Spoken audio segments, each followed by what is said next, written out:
Hey Bunkie Lifers, this is Nathan from DBS Contracting here, and today we are doing a metal roof. So I'm just going to be walking you through some of the steps for my process of how we install these.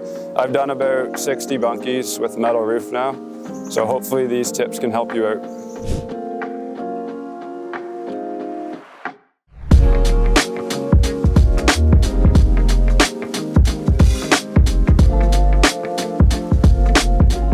So in step one, we have to do the metal trim for the bunkie. These are the tools we use: a square, straight snips, a pencil, and a tape measure. Step one is cutting all the trim for your bunkie. So this one here is not cut yet. To make it proper, you need to cut it like this. So you cut a 45-degree angle on a 90, and then don't forget this little tab at the bottom. And then eventually this will need to get bent in. And then this is what the final product will look like. It'll grab onto the edge of your roof and hide all gaps. As a side note, these pieces, the flying gable, do not need to be cut for the Rockwood 160. However, if you have a different model, likely will need to be a couple cuts.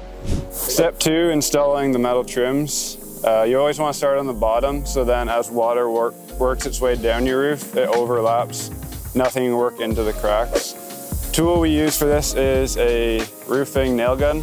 However, another alternative would be hammered nails or drill and screws to fasten these. You always want to make sure your corner is nice 90-degree angle.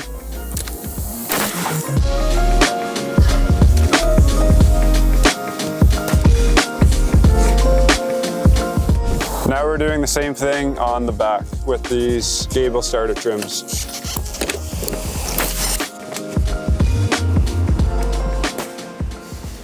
Step three is installing the flying gable trims along the side of your bunkie.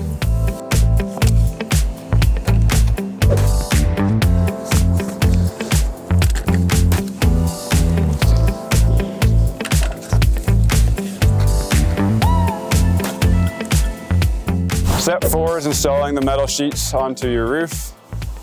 So you need 2-inch screws, which come with the metal order, a drill, and a 1/4-inch driver. And you just fasten them. What we do is we pre-drill all the holes, as you might be able to see here, to line up into the strapping across all these boards. And this makes it much easier for installing the metal roof.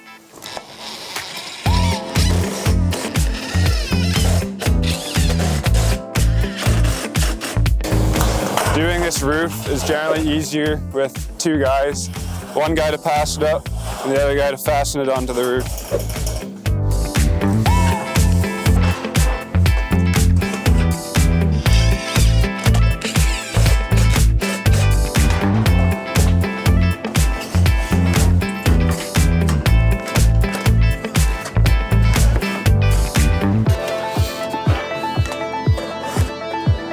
As an extra side note, one thing we always try to do is keep the overlap facing away from where the bunkie will be viewed.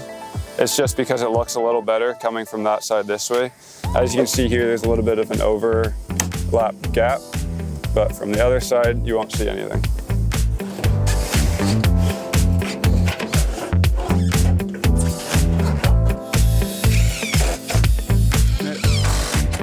Now the upper roof is completed, we're starting on the lower roof here, and we're nearly done the sheets.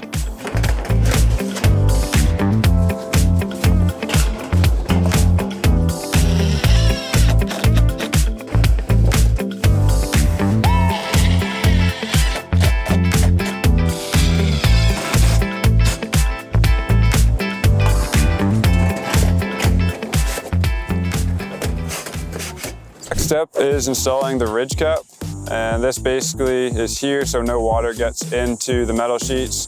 It runs off and down the roof.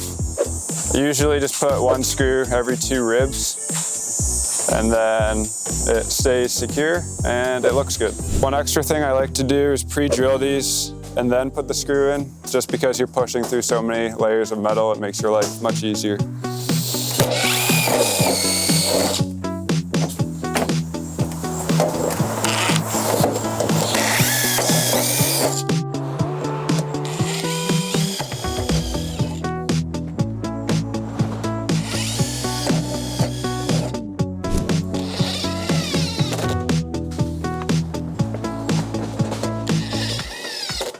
So here we're taking out the windows, primarily just to access the bottom side. We rest the windows on this end wall cap flash. We do this so then there's less water leaks. Another approach to doing this would be cutting the metal to go around this trim here, but then you'd have to be sealing it off with caulking and there's a bit more risk of leaks. We find this way works better and it saves you a couple cuts.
This is our process to build a metal roof on a bunkie. If you need any help or if you have any questions building your bunkie, feel free to email me at contact@bunkiebuilder.com. If you're looking for some metal, reach out to Havelock Metals. They are great suppliers. All you need to do is tell them the model that you are looking for and they will do everything else.